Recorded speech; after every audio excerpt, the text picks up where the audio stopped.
Hello everyone, welcome to जेनीट education. तो जैसा कि आपने प्रीवियस वीडियो में देखा कि हमने सीक्वेंस एंड सीरीज के मॉड्यूल को स्टार्ट किया था। सीक्वेंस और सीरीज के फर्स्ट वीडियो में हमने देखा कि व्हाट इज सीक्वेंस, सीक्वेंस क्या होता है। ठीक है, उस सीक्वेंस से रिलेटेड हमने सबसे पहला जो टॉपिक स्टार्ट किया था वो था अरिथमेटिक प्रोग्रेशन। हमने सीखा कि अरिथमेटिक प्रोग्रेशन क्या होता है, उसका जनरल टर्म के बारे में बात किया, उसके नंबर ऑफ सम्स के बारे में बात किए और उनके फॉर्मूलेस भी हम लोग यहाँ पे देख चुके हैं। अब हम आज की इस वीडियो में क्या करने वाले हैं, आज की इस वीडियो में हम अरिथमेटिक प्रोग्रेशन के प्रॉब्लम्स को सॉल्व करने वाले हैं। ठीक है, तो उससे रिलेटेड कैसे प्रॉब्लम्स होते हैं जो कि आपके एनटीएससी के एग्जाम से भी रिलेटेड है और उसमें बहुत ही अच्छा आपको हेल्पफुल करेंगे। ठीक है, तो वीडियो को स्टार्ट करते हैं और अरिथमेटिक प्रोग्रेशन के प्रॉब्लम्स को समझते हैं। तो here my first problem is the eighth term of an series in AP is 23 and the 102th term is 105.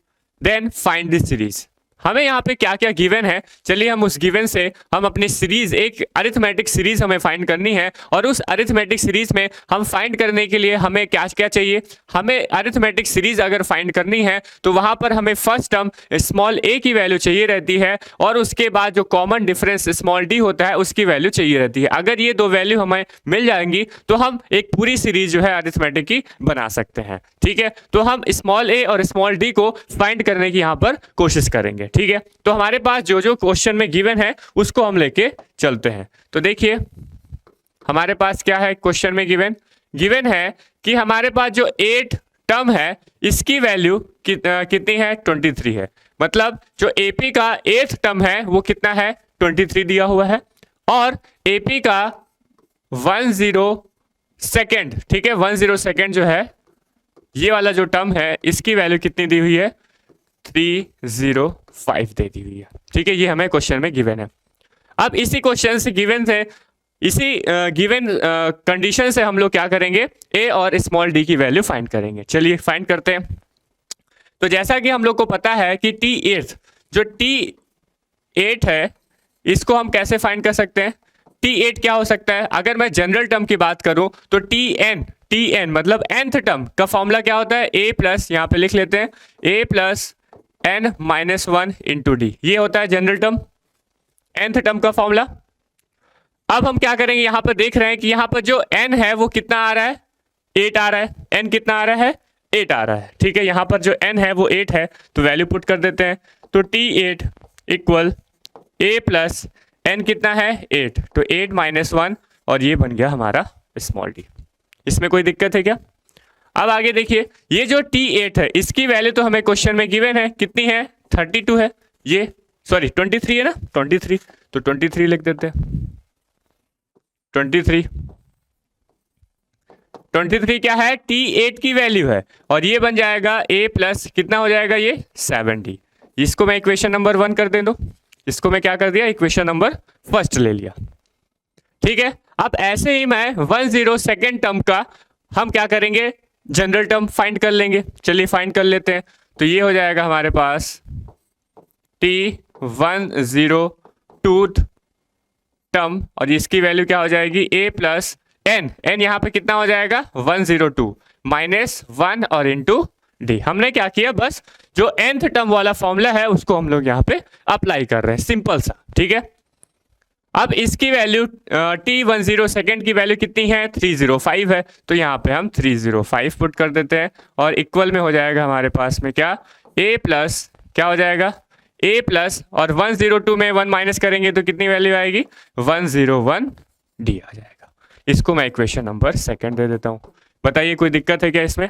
ये हमारे पास इक्वेशन नंबर फर्स्ट हो गया और ये हमारे पास इक्वेशन नंबर सेकंड हो गया। अब हम क्या करते हैं, ये हमारे पास दो इक्वेशन है, कौन से इक्वेशन, ये फर्स्ट इक्वेशन, ये सेकंड इक्वेशन, और दो अननोन है, ए अननोन है और क्या है, capital D sorry small D unknown है। तो दो इक्वेशन है और दो अननोन है, तो यहां से हम वैल्यू फाइंड कर सकते हैं ए और डी की। कैसे करें, हम क्या करते हैं, इक्वेशन नंबर जो सेकेंड है ना उसको फर्स्ट में से माइनस कर देते हैं। क्या कर देते हैं, माइनस कर देते हैं। तो देखिए क्या वैल्यू आएगी, अगर मैं इक्वेशन को सेकंड को फर्स्ट से माइनस कर दूं तो ध्यान से देखिए कि ये हमारे पास सेकंड है 105 इक्वल ए प्लस कितना है 101D, ये हमारे पास इक्वेशन नंबर सेकंड।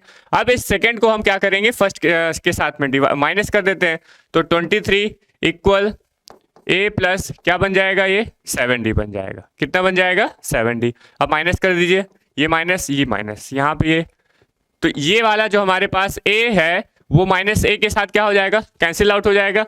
और यहाँ पर कितनी वैल्यू आएगी, यहाँ पर बताइए, ये जो हमारे पास 305 है, इस 305 में अगर मैं 23 को माइनस कर दे रहा हूँ तो बताइए कितनी वैल्यू आएगी। ये हो जाएगा हमारे पास कितना, 2 हो जाएगा। और यहाँ पे कितना आएगा, 8 आ जाएगा, और यहाँ पे आ जाएगा हमारा 2। तो ये बना 282। सिंपल सा मैथमेटिक्स है, ठीक है। और यहाँ पे बताइए 101 है, उसमें 7 माइनस करेंगे तो कितना आएगा, 94 आएगा कि नहीं आएगा, 94D आएगा कि नहीं है। अब 94D, अब यहाँ से हम D निकाल सकते हैं। D कितना हो जाएगा, 282 डिवाइड बाई 94। अब ये 3 टाइम जा रहा है, क्या 3 टाइम जा रहा है, 94 3, ये कितना हो जाएगा 12, और ये 28, ये कितने टाइम्स जा रहा है, 3 टाइम्स जा रहा है। तो यहाँ से D की वैल्यू कितनी आ रही है, 3 आ जा रही है। यहाँ से D की वैल्यू हमें कितनी आ जा रही है, D आ जा रही है, कितनी, 3 आ जा रही है। तो जब D की वैल्यू 3 आ जा रही है तो उसके बाद क्या होगा,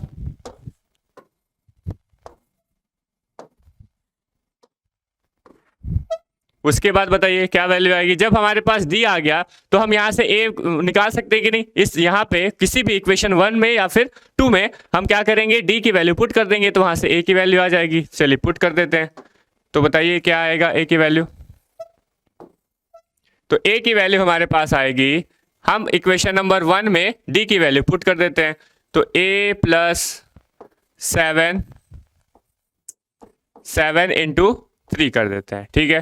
तो ये हमारे पास बना कितना, 23 इक्वल में A प्लस कितना हो जाएगा, ये 21। तो यहाँ से A की वैल्यू कितनी आ जाएगी, 2 आ जाएगी कि नहीं आ जाएगी। A की वैल्यू हमारे पास 2 आ गई। अब जब A आ गया, अब जब D आ गया, तो हम यहाँ से क्या सीरीज बना सकते हैं, फाइंड दिस सीरीज। हमें क्या बोला है, फाइंड दिस सीरीज, सीरीज को फाइंड करना है। तो हम क्या यहाँ से सीरीज को फाइंड कर सकते हैं, कैसे फाइंड कर सकते हैं, देखो हम यहाँ से सीरीज को कैसे फाइंड कर सकते हैं। अगर हमारे पास A की वैल्यू 2 है और D की वैल्यू 3 है, तो हम यहाँ पर एक अरिथमेटिक सीरीज को फाइंड कर सकते हैं क्या, बना सकते हैं क्या, कैसे बना सकते हैं। देखिए जो हमारे पास अरिथमेटिक सीरीज होती है वो क्या होती है, फर्स्ट टर्म हमारा A रहता है, उसमें हम क्या करेंगे, कॉमा A प्लस D, ये हमारे पास सेकेंड टर्म है। हम फर्स्ट टर्म में क्या करते हैं, D को, जो हमारा कॉमन फिक्स है, कॉमन नंबर है, कॉमन डिफरेंस है, उसको ऐड कर देते हैं। उसके बाद क्या करेंगे, तीसरे टर्म में हम क्या करेंगे, A प्लस 2D कर देंगे। चौथा टर्म हमारे पास क्या होगा, A प्लस क्या हो जाएगा, 3D का हो जाएगा। ऐसे ही हम लोग ऐसे ही वैल्यूज फाइंड कर सकते हैं, ऐसे ही हम लोग वैल्यूज फाइंड कर सकते हैं कि नहीं। अब जब हमें A पता है, हमें D पता है, तो हम यहाँ पे एक सीरीज बना सकते हैं। चलिए बना लेते हैं।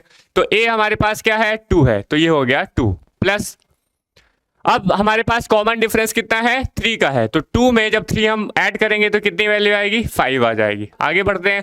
अब देखिए 2 इंटू डी है, मतलब यहाँ पे D कितना है, 3 है, तो 3 का जब 2 के साथ मल्टीप्लाई होगा तो 6 बनेगा, और ये क्या हो जाएगा हमारे पास 2 है, तो 6 इंटू 2 कितना हो जाएगा, 8। हमने क्या करना है, अगर ऐसे भी समझ में आ रहा है तो ठीक है, नहीं तो हमने यहाँ पे क्या करना है, 3 ऐड करते जाना है। यहाँ पे 2 में 3 ऐड करेंगे 5 आएगा, 3 ऐड करेंगे 8 आएगा, यहाँ पे 3 ऐड करेंगे 11 आएगा, और ऐसे ही हमारी ये सीरीज जो है वो बन गई है। और इस सीरीज में अगर हम बात करें तो इसका जो फर्स्ट टर्म है वो A है, और जो सेकेंड कॉमन डिफरेंस आ रहा है वो कितने का आ रहा है, 3 का आ रहा है। तो ये हमारे पास फाइनल जो एक सीरीज बन के आई, जो हमें फाइंड करना था, वो यहाँ पर फाइंड हो गया, और यही हमारा क्या बन जा रहा है, आंसर बन जा रहा है।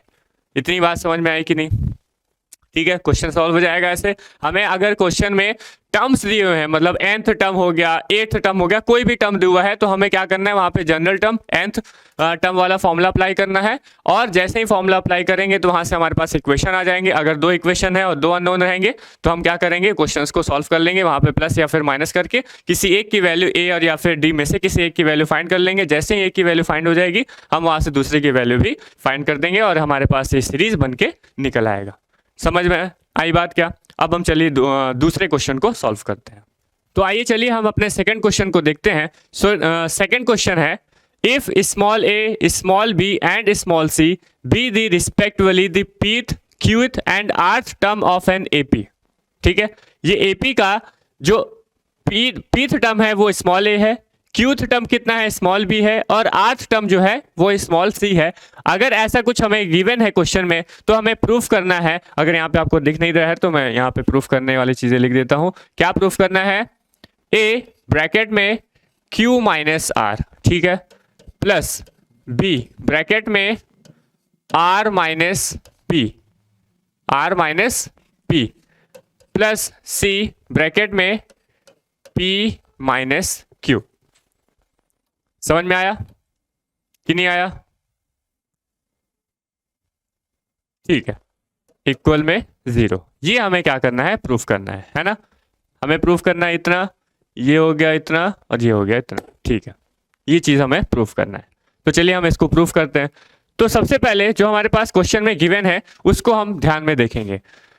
तो क्वेश्चन में गिवन क्या है, क्वेश्चन में गिवन है कि pth टर्म की वैल्यू कितनी है, स्मॉल a दी हुई है, qth टर्म की वैल्यू स्मॉल b दी हुई है, और rth टर्म की वैल्यू जो है स्मॉल c दी हुई है। तो यहाँ पे लिख लेते हैं, जो हमारे पास pth टर्म है वो कितना है, स्मॉल a है, qth टर्म कितना है, स्मॉल b है, और जो rth टर्म है वो क्या है, स्मॉल c है। ये हमारे पास क्वेश्चन में गिवन है।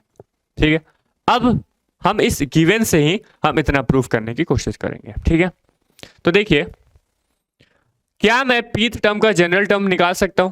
जनरल टर्म मतलब tnth term a plus n minus 1d वाला फॉर्मूले से। क्या मैं इस pnth टर्म का, इस qnth टर्म का और इस trth टर्म का हम क्या कर सकते हैं, जनरल टर्म निकाल सकते हैं? क्या निकाल सकते हैं। तो उस जनरल टर्म में हमारे पास क्या क्या होना चाहिए, हमारे पास फर्स्ट टर्म होना चाहिए और हमारे पास कॉमन डिफरेंस होना चाहिए। तो यहाँ पे क्या करेंगे, हम यहाँ पर लेट करेंगे। क्यों लेट कर रहे हैं, ध्यान से देखेंगे।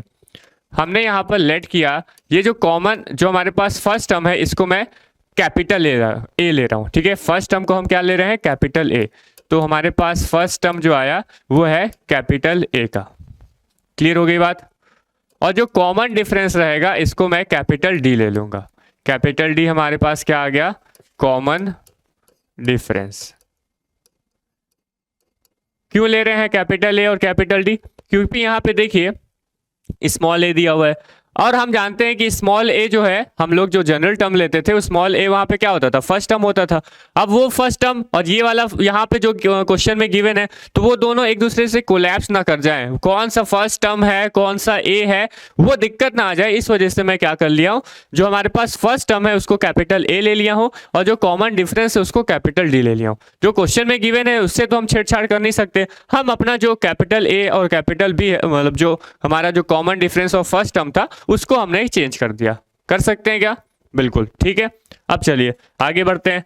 अब हम क्या करेंगे, इस टीपी का हम जनरल टर्म लिखते हैं। ठीक है, इस टीपी का हम जनरल टर्म लिखते हैं। तो जनरल टर्म क्या होता है, a plus N minus 1 into D. A जहां पर क्या है, कैपिटल है इस कंडीशन में, और कैपिटल डी क्या है, कॉमन डिफरेंस है। चलिए लिखते हैं। तो a प्लस एन यहाँ पे क्या होगा, p होगा कि नहीं होगा, p माइनस 1, और d हमारा कैपिटल D हो जाएगा। ऐसे ही मैं t q का लिख सकता हूँ, क्या हो जाएगा, a प्लस q की वैल्यू, यहाँ पे n की वैल्यू क्या है, q माइनस 1, मतलब n की वैल्यू q है और ये -1, और ये हमारा कैपिटल D हो गया। ऐसे ही t rth टर्म का हम लिख सकते हैं a प्लस, यहाँ पे n कितना हो जाएगा, r हो जाएगा, r माइनस 1, और ये हमारा कैपिटल D। ये चीज समझ में आ गई क्या आपको? आ गई। इसको इक्वेशन नंबर 1 दे दो, इसको इक्वेशन नंबर 2 दे दो, और ये हमारा इक्वेशन नंबर 3 हो जाएगा। अब हम क्या करेंगे, देखो ध्यान से कि यहाँ पे जो हमें प्रूफ करना है, इस प्रूफ में a के साथ में क्या मल्टीप्लाई है, q माइनस आर, b के साथ में क्या मल्टीप्लाई है, r माइनस पी, c के साथ में क्या मल्टीप्लाई है, p माइनस क्यू। तो हम क्या करते हैं, ये हमारे पास जो a, b और c दिया हुआ है, अब यहाँ पर हमें a, q माइनस आर लाना है। तो हम क्या करते हैं, इक्वेशन नंबर फर्स्ट में हम दोनों साइड में LHS और RHS दोनों साइड में q माइनस आर का मल्टीप्लाई कर देते हैं। ऐसे ही सेकेंड इक्वेशन में हमें b r माइनस पी की वैल्यू चाहिए, तो हम क्या करते हैं, सेकेंड इक्वेशन में दोनों साइड में r माइनस पी का मल्टीप्लाई कर देते हैं। और ऐसे ही हम थर्ड इक्वेशन में भी किसका, p माइनस क्यू का दोनों साइड में मल्टीप्लाई कर देते हैं। कर सकते हैं, जो भी चीज हम कर रहे हैं, प्लस कर रहे हैं, ऐड कर रहे हैं, वो दोनों साइड में अगर कर रहे हैं तो कोई दिक्कत नहीं है। ठीक है, चलिए कर देते हैं। तो फर्स्ट इक्वेशन में हम किसको मल्टीप्लाई करेंगे,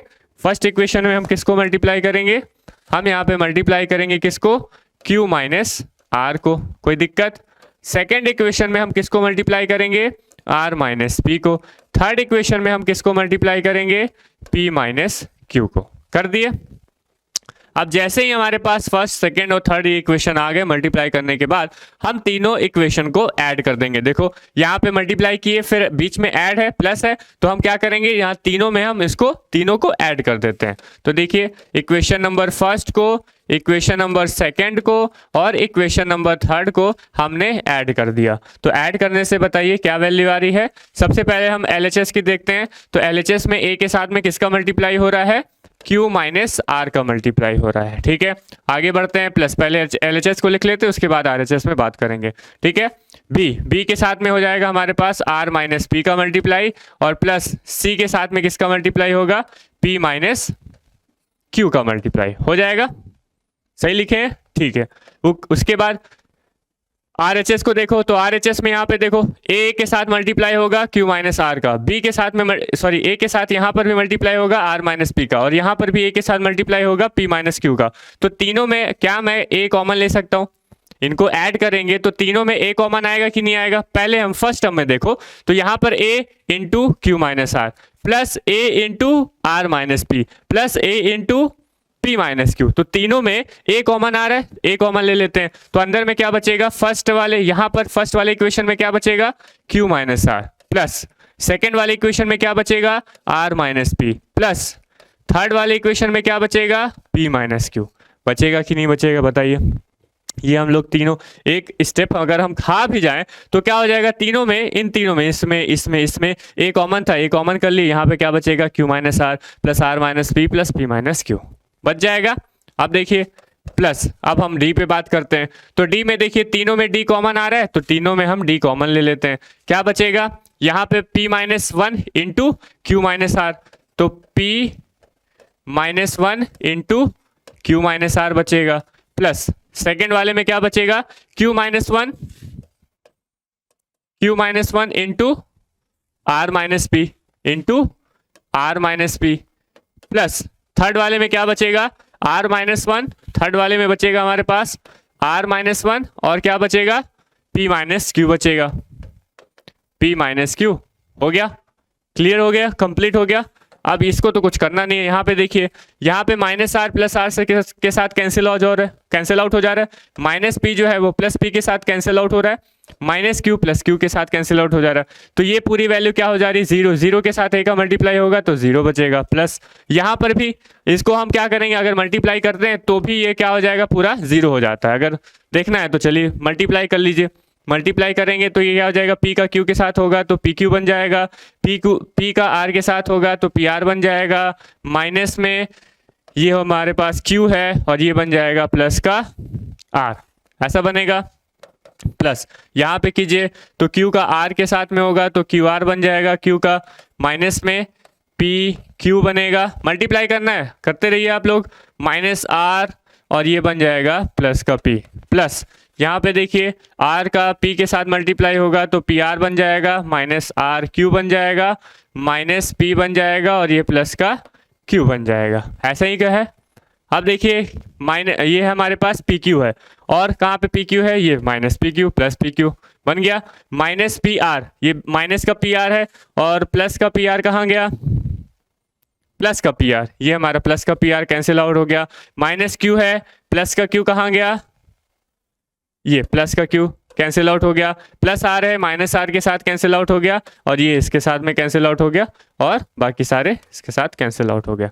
तो यहाँ से हमारे पास क्या वैल्यू आ रही है, फाइनल वैल्यू हमारे पास पूरी जीरो आ रही है, यहाँ पर भी जीरो आ रहा है, यहाँ पर भी जीरो आ रहा है। इसका मतलब क्या हुआ, A Q minus are plus B R minus P plus C P minus Q, इस पूरे की वैल्यू क्या आ जाएगी, जीरो के इक्वल। और यही हमें क्या करना था, प्रूफ करना था। समझ में आया, क्लियर हो गई बात। तो हमने क्या क्या किया, हमने जो क्वेश्चन में गिवन था उसी को लेके हमने पूरा प्रॉब्लम को सॉल्व किया, और हमारे पास जो भी प्रूफ करने वैल्यू थी इस पूरे को हमने जीरो के इक्वल कर दिया। समझ में आई बात।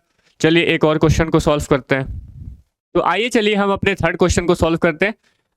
हमारा थर्ड क्वेश्चन क्या बोल रहा है कि which term of the progression 19 series हमें दी हुई है, 19 18 1/5 comma 17 2/5 comma dot dot is the first negative term. Most important question है, ठीक है, कई बार एग्जाम में आया हुआ है, इंपॉर्टेंट क्वेश्चन है कि हमें एक सीरीज दी हुई होगी, इस सीरीज में हमें बताना है कि वैसा कौन सा पहला टर्म होगा जो नेगेटिव आएगा।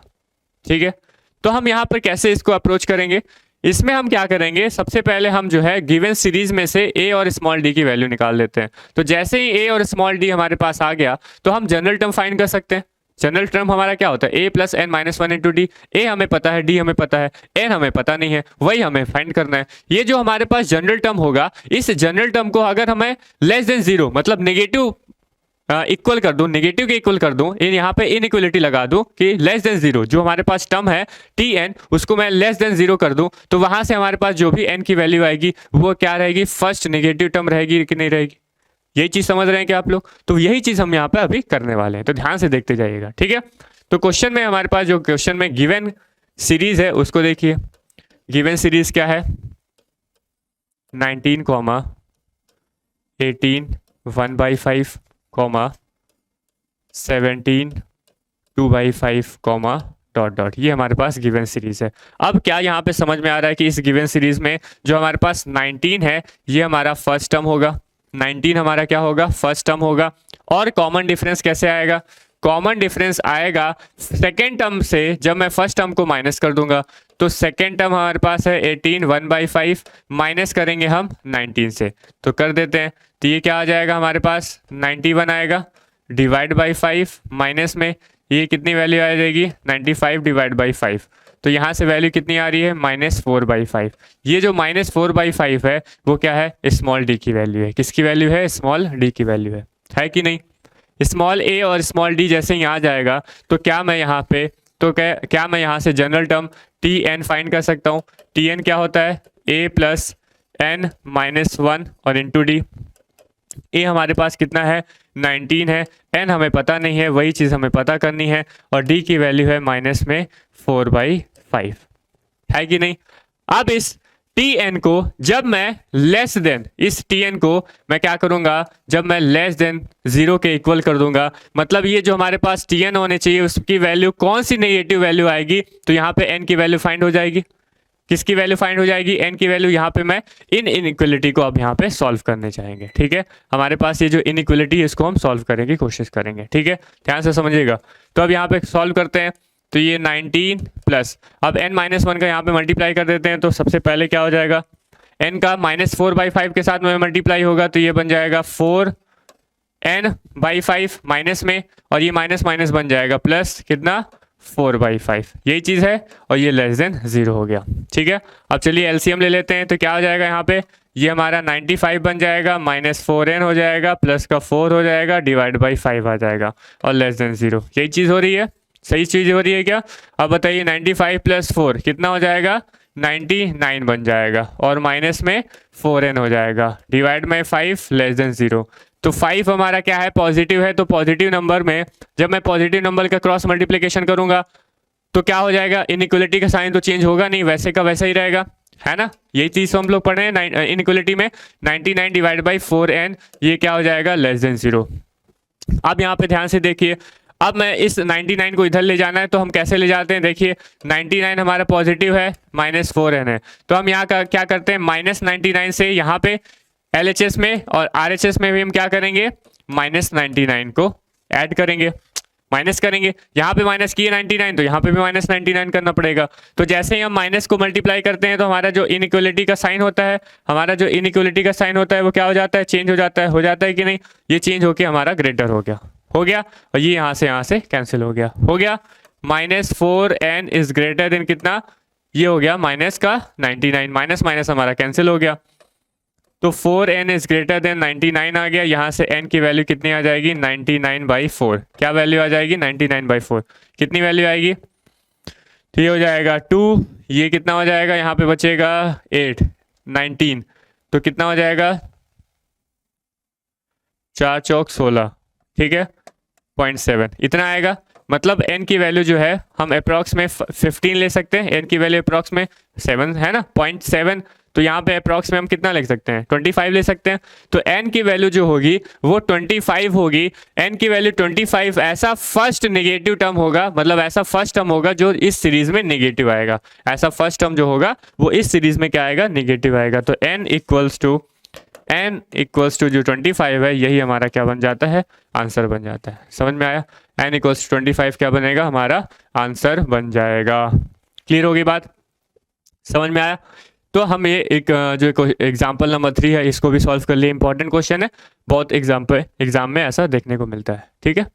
तो आइए चलिए हम अपने फोर्थ क्वेश्चन को सॉल्व करते हैं।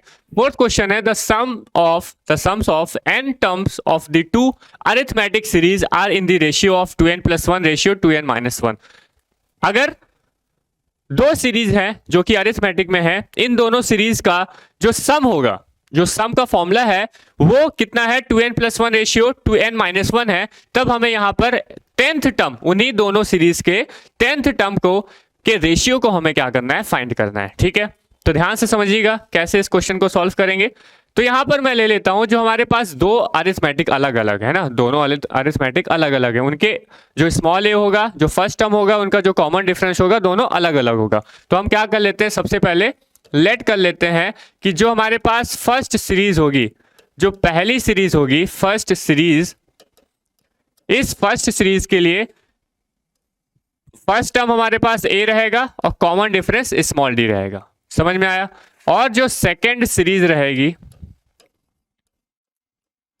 जो सेकेंड सीरीज है, इस सेकेंड सीरीज का जो फर्स्ट टर्म है वो कैपिटल ए रहेगा और जो कॉमन डिफरेंस रहेगा वो कैपिटल डी रहेगा।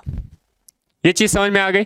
तो हम चलिए लिखते हैं फर्स्ट टर्म का Sn, मतलब नंबर ऑफ जो सीरीज रहेगी, जो अरिथमेटिक सीरीज की सम का इक्वेशन हम लिखते हैं। क्या होता है, n/2, n तो सेम रहेगा, n/2, 2a + n-1 into D होता है, 2a + n-1 और इंटू डी। ये क्या हो गया, फर्स्ट सीरीज के सम का इक्वेशन हो गया।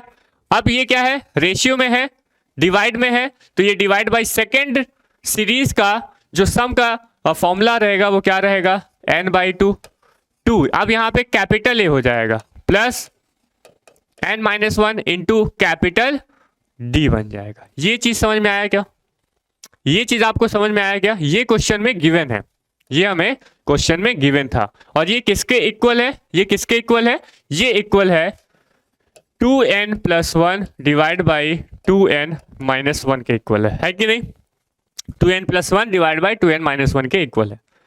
इतनी बात समझ में आ रही है क्या। जो हमारे पास अरिथमेटिक सीरीज रहेगी उसमें nth टर्म के लिए हम लोग क्या कर रहे हैं, सम निकाल रहे हैं। तो nth टर्म के लिए सम निकाल रहे हैं तो दोनों का nth टर्म ही रहेगा, तो वहां पे n चेंज नहीं होगा, बस चेंज क्या होगा, सीरीज हमारी चेंज रहेगी। मतलब जो इसमें स्मॉल ए है, जो फर्स्ट टर्म है वो कुछ भी हो सकता है, फर्स्ट टर्म हमारा कुछ भी हो सकता है, उसमें कॉमन डिफरेंस भी कुछ भी आ सकता है, लेकिन हमें सीरीज जो निकाली है वो nth टर्म के लिए निकालनी, मतलब nth सम जो सम रहेगा वो n नंबर के लिए सम निकालना है। तो दोनों के लिए n सेम रहेगा, लेकिन जो स्मॉल है और कैपिटल है, जो फर्स्ट टर्म है और कॉमन डिफरेंस है वो अलग अलग हो जाएगा। तो ये चीज आपको समझ में आया, ये किसके इक्वल है, 2n+1 divide by 2n-1 question में गिवन है कि नहीं। चलिए अब यहाँ से ये हमारे पास n/2 हमारा कैंसिल हो जाता है कैंसिल।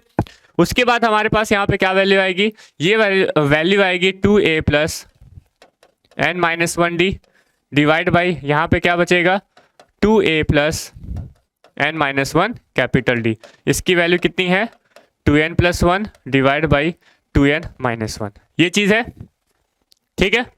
अब देखिए उसके बाद उसके बाद हम यहाँ पे रुक गए। अब उसके बाद हमें क्या निकालना है, हमें फाइंड क्या करना है, हमें फाइंड करना है 10th टर्म का रेशियो फाइंड करना है। तो चलिए 10th टर्म हम लिख लेते हैं। तो 10th टर्म हम लिखेंगे पहले सीरीज के लिए। तो पहले सीरीज के लिए 10th टर्म का इक्वेशन क्या हो जाएगा, चलिए मैं लिख लेता हूं, T10th डिवाइड बाई T10th। ये फर्स्ट के लिए है, ये किसके लिए है, फर्स्ट सीरीज के लिए, और ये सेकेंड सीरीज के लिए। यही रेशियो हमें फाइंड करना है, यही रेशियो हमें फाइंड करना है। चलिए देखते हैं। तो फर्स्ट सीरीज के लिए 10th टर्म का इक्वेशन क्या हो जाएगा, a plus n minus 1। n यहाँ पे कितना है, 10 है, तो 10 माइनस 1 और ये d बन जाएगा, डिवाइड बाई यहाँ पर कैपिटल A रहेगा प्लस n यहाँ पर भी वही रहेगा 10 माइनस 1 और यहाँ पे कैपिटल D बन जाएगा। ठीक है, इसकी वैल्यू हमें फाइंड करनी है। अब देखते जाएंगे ध्यान से। अब ये हो जाएगा a प्लस कितना 9d डिवाइड बाई यहाँ पे क्या हो जाएगा, a प्लस 9 कैपिटल D हो जाएगा कि नहीं हो जाएगा। ठीक है, अब ध्यान से देखिए, अगर मैं इस दोनों इक्वेशन में यहाँ पर डिनोमिनेटर और न्यूमिनेटर में हम क्या करते हैं, 2 का मल्टीप्लाई कर देते हैं। 2 का मल्टीप्लाई कर दीजिए तो डिनोमिनेटर में क्या हो जाएगा, न्यूमिनेटर में क्या हो जाएगा, 2a प्लस ये कितना हो जाएगा 18d, है ना। यहाँ पे 2 का मल्टीप्लाई किए और यहाँ पर भी 2 का मल्टीप्लाई किए, तो दोनों साइड में जब ऊपर नीचे 2 का मल्टीप्लाई कर दे तो कर सकते हैं। तो यहाँ पे क्या वैल्यू आ जाएगी, 2 कैपिटल A प्लस यहाँ पे कितनी वैल्यू आ जाएगी, 18 कैपिटल D। ये चीज आया समझ में, कैसे हुआ। हमें क्या चाहिए, T10th टर्म के सीरीज चाहिए। तो हमने क्या किया, यहाँ पे nth टर्म का फॉर्मूला लगाया, a प्लस n, यहाँ पे n कितना था 10 था, तो 10 माइनस 1d, और यहाँ के लिए 10 माइनस 1d। तो यहाँ से value I a plus 9d और यहाँ पे value I capital A plus 9 capital D। हम दोनों साइड में क्या कर दिए, 2 का मल्टीप्लाई कर दिए, तो 2a प्लस 18d और यहाँ पे आया 2a प्लस 18 कैपिटल D आ गया। अब देखिए अब हम क्या करेंगे, कंपेयर करेंगे। कैसे कंपेयर करेंगे, इसको और इसके साथ में जब हम कंपेयर कर रहे हैं, किसके साथ में, इस पूरे को इसके साथ में कंपेयर कर रहे हैं, तो यहाँ पे न्यूमिनेटर में देखिए 2a लिखा हुआ है प्लस यहाँ पे d स्मॉल d, लेकिन यहाँ पर जो हमारे पास, हाँ यहाँ पर जो हमारे पास स्मॉल d का कोफिशिएंट आ रहा है वो कितना आ रहा है, n माइनस 1, और यहाँ पे स्मॉल d का कोफिशिएंट कितना आ रहा है 18। तो क्या मैं इस n माइनस 1 को 18 के इक्वल कर दूं, इस n माइनस 1 को 18 के इक्वल कर देंगे तो यहाँ से n की वैल्यू कितनी आ जाएगी, 19 आ जाएगी कि नहीं, बताएंगे, 19 आ जाएगी। अगर मैं डिनोमिनेटर वाले भी कैपिटल D को इस कैपिटल D के साथ में यहाँ पे कंपेयर कर देता तो भी n की वैल्यू कितनी आती, 19 आ जाती। तो यहाँ से हमें क्या पता चल जा रहा है, यहाँ से हमें स्मॉल n की वैल्यू पता चल जा रही है। जैसे ही हम स्मॉल n की वैल्यू पता चल जा रही है तो हम इस स्मॉल n की वैल्यू यहाँ पे पुट कर देंगे, और यहाँ से पुट करने से हमारे पास जो वैल्यू है n की कितनी है, 19 प्लस 1 डिवाइड बाई ये कितना हो जाएगा, 2 इंटू 19 माइनस 1, ये कितनी वैल्यू हो जाएगी, 9 दूनी 18 और ये 38 प्लस 1 डिवाइड बाई कितना 38 माइनस 1, यहाँ से आ रहा है 39 डिवाइड बाई कितना 37, और यही हमारा क्या बन जाएगा, आंसर बन जाएगा किसका, T10th divide by T10th second series. इसका क्या बनेगा, आंसर बन जाएगा। समझ में आया कि नहीं आया, हम इस तरह के क्वेश्चन को कैसे सॉल्व करेंगे। ठीक है, ये एनटीएससी के लिए मोस्ट इंपॉर्टेंट क्वेश्चन है, बहुत बार क्वेश्चन आया हुआ है और ऐसे रिलेटेड क्वेश्चन बहुत बार आते हैं।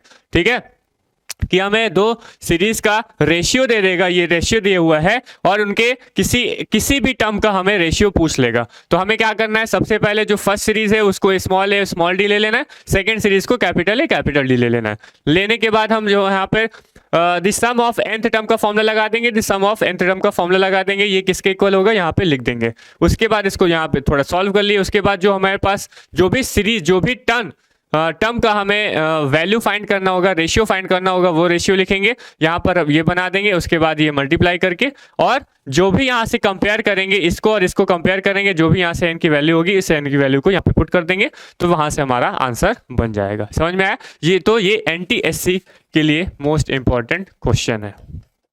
क्लियर हो गई बात। तो यहाँ पर आपको एनटीएससी के साथ साथ में बोर्ड के एग्जाम से रिलेटेड भी क्वेश्चन देखने को मिलेंगे। ठीक है, तो यहाँ पे हमें क्या मिलेगा, 2 एडवांटेज मिलेगा। एक तो आप बोर्ड के लिए भी प्रिपेयर हो जाएंगे, और साथ साथ में एनटीएससी का जो एग्जाम होता है उसके लिए भी आप अच्छे से प्रिपेयर कर सकते हैं। ठीक है, तो ये हमारे पास कुछ क्वेश्चन थे, और आगे आने वाले जो मॉड्यूल में सीरीज हम लोग आगे आने वाले जो वीडियोज रहेंगे उसमें और भी ज़्यादा क्वेश्चन को करेंगे। ठीक है, तो बने रहेगा हमारे इस चैनल में। तब तक के लिए जय हिंद।